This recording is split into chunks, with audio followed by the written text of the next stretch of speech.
তোমাক লগ নোপোৱালৈ সকলো ঠিকে আছিল। জীৱন, জোনাক, আকাশ এইবোৰৰ সংজ্ঞা তেনেই সাধাৰণ আছিল। উমাল বুকুৱে হেজাৰ কাহিনী ৰচনা আছিল। তোমাৰ সান্নিধ্য নিবিচৰালৈও সকলো ঠিকেই আছিল।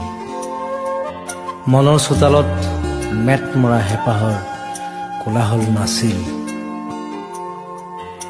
আশাবোৰ জোনাক হৈ বৰষুণৰ দৰে নামি অহা নাছিল। তোমাৰ কথাবোৰ নুশুনালৈ সকলোবোৰ ঠিকেই আছিল।